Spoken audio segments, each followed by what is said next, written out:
안녕하세요. 타일킹TV입니다. 여러분이 계시는 곳에서 힐링하고 있으신가요? 항상 건강하시고 행복하세요.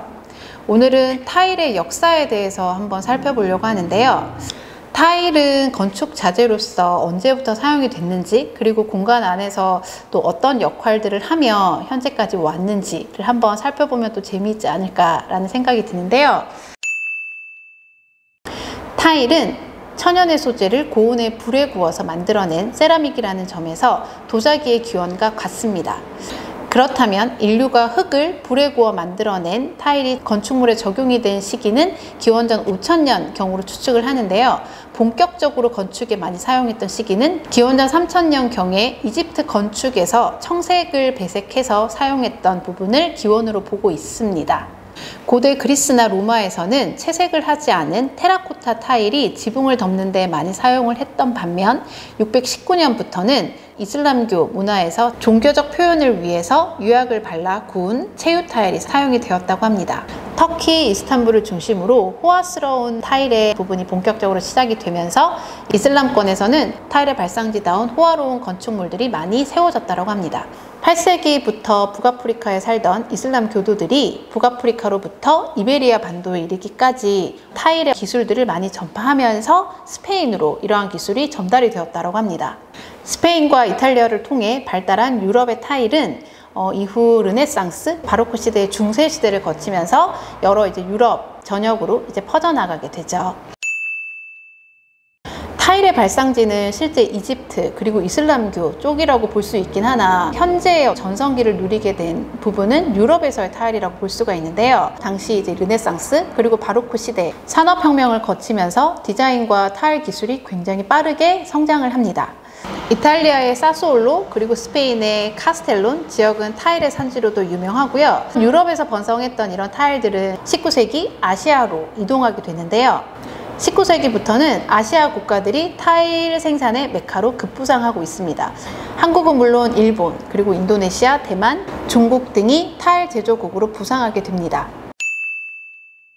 아시아권은 실제 목조 건축물이 많았던 시기여서 실제 흙으로 구워진 이 타일의 역할이 과연 어떠했을까라고 생각을 해볼 수 있는데요. 타일이라고 하는 게 흙을 구워서 만드는 제품이다 보니까 흙을 구워 지붕에 덮는다라는 의미의 기와를 떠올리기 쉬운데 덮거나 발라서 붙이는 얇은 판이라고 하는 타일의 어떤 본질적인 의미를 따져보면 기와와의 연관성도 있을까 싶긴 한데요. 하지만 현재에는 실제 어떤 건축물의 내벽, 외벽, 그리고 바닥재로 쓰이는 도기질, 석기질, 어떤 자기질의 영역을 타일이라고 보시면 됩니다.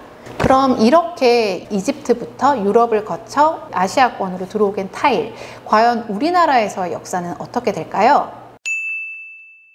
우리나라에서 타일이 최초로 사용된 시기를 정확히 추정하기는 어렵다고 합니다. 근대에 처음으로 사용된 우리나라의 타일은 1900년대 덕수궁에서의 석조전, 운영궁, 본관 등에 사용된 것으로 보고 있습니다. 수입에 의존한 부분에서 시작이 되었다가 1948년 국내에서 첫 생산이 된 타일들이 건축물에 사용이 되기 시작합니다. 아마 이때가 우리나라 타일 역사에 있어서 효시라고 보면 될 것 같은데요.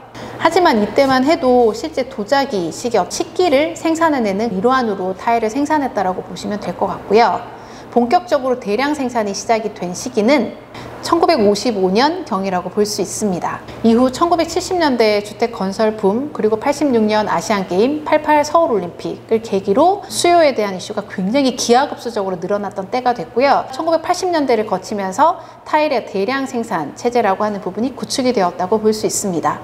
이후 1990년대 초반까지 호황기를 겪고 나서 IMF라고 하는 위기를 겪으면서 현재까지 이르게 되고 있습니다.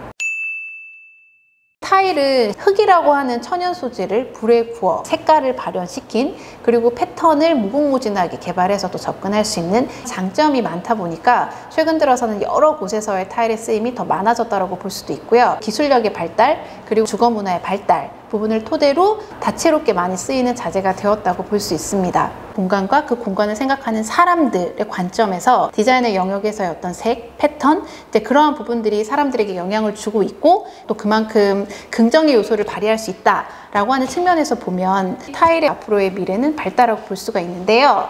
타일을 제조하고 그 타일이 공간에서 주는 영향력 그리고 그 부분의 중요성을 너무나도 잘 알고 있는 저희로서는 앞으로도 타일의 디자인에 심혈을 기울이고 타일의 품질, 디자인에 있어서의 사람을 고려한, 공간을 고려한 부분으로의 노력을 계속해 나갈 것을 말씀드리면서 오늘 타일의 역사 부분 마무리하도록 하겠습니다. 다음에 좀 더 재미있는 주제로 찾아뵙도록 하고요. 이만 마무리하겠습니다. 감사합니다.